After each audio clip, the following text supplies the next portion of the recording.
घर का भेदी लंका ढाए, ये जो वाक्य है जो विभीषण के लिए यूज किया जाता है, उपयोग किया जाता है, ये कितना हद तक सही है? क्या सही है? घर का भेदी लंका ढाए, असल में वाक्य होना चाहिए घर का भेदी लंका ढाए नहीं, घर का भेदी लंका बचाए।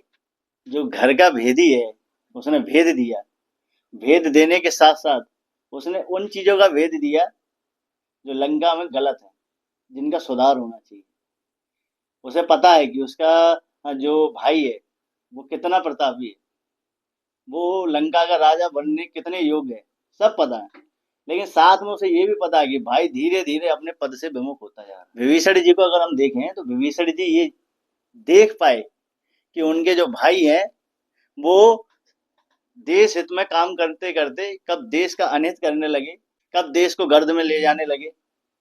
ये पॉइंट उनने खुद, देशद्रोही नहीं, देश को बचाने वाले। आज के समय में कई ऐसे लोग हैं जो ऊंचे पदों पे बैठे हैं और कई ऐसे लोग हैं जो गलत कर रहे हैं। तो इन सब चीजों को जानता है, परखता है, अच्छे से मालूम है कि क्या सही चल रहा है, क्या गलत चल रहा है, देश हित में क्या है क्या नहीं है।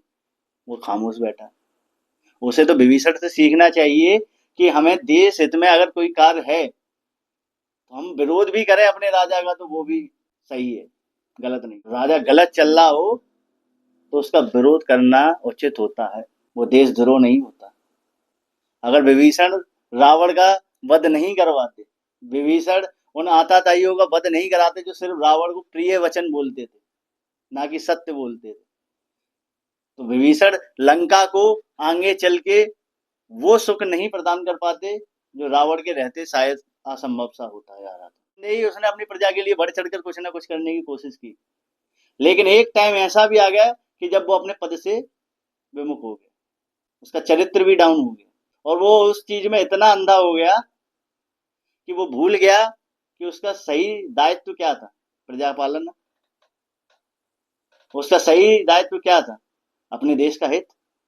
लेकिन वो क्या करने लगा, सिर्फ अपनी आसक्तियां, अपने कामों को पूर्ण करना, अपने भोगों को पूर्ण करना, सिर्फ स्वयं के बारे में सोचना, ना कि प्रजा के बारे में, ना कि बाकी लोगों के बारे में। तो जब ऐसा कोई टाइम पीरियड आता है, ऐसा कोई पॉइंट आता है, तो वहां जो इन चीजों को अच्छे से जो देख रहा है उसको बढ़ चढ़ के सामने आना चाहिए। क्योंकि गलत व्यक्ति आप पे तब तक शासन करेगा जब तक सही व्यक्ति अपनी जगह नहीं लेगा। जब सही व्यक्ति नीचे से उठकर ऊपर बैठेगा तब वो गलत व्यक्ति नीचे डाउन। जब विभीषण को अगर हम पौराणिक तरीके से जो देखते हैं सीरियल उसमें भी देखें तो विभीषण ने, अगर हम देखेंगे रावण को जिस तरीके से पता था कि सामने ईश्वर है वो अपना उद्धार करा रहा है, अगर हम उस पॉइंट ऑफ व्यू से भी देखें तब भी विभीषण गलत नहीं है। क्यों? क्योंकि विभीषण उसमें और सहयोग दिया रावण को। विभीषण ने अपने भाई का और सहयोग कर दिया क्योंकि वो अपना उद्धार चाहता था, भगवान के हाथों मृत्यु चाहता था और भी कई आताताइयों का उद्धार कराना चाहता था। और अगर विभीषण वहां शामिल नहीं होते तो ये काम भी असंभव सा हो जाता। और अगर रावण का वध नहीं होता तो सारा खेल ही दूसरी लाइन में चला जाता, खत्म ही हो जाता। तो ये भी एक रचना उस प्रकार से रची गई है सृष्टि में या रामायण काल के दौरान कि विभीषण को उस माध्यम में बनाया गया कि जो सत्य बोलता है, जो सही जिसे दिखाई देता है, सही का जो अनुसरण करता है, सही को जो प्रकट कर सकता है, उसको राज्य का प्रमुख नागरिक होना चाहिए। तो ये राम जी के लिए भी और रावण के लिए भी एक डोरी का माध्यम भी बने। तो इसमें कोई भी ऐसा पॉइंट आप नहीं देखेंगे कि विभीषण कहाँ से कहाँ तक गलत।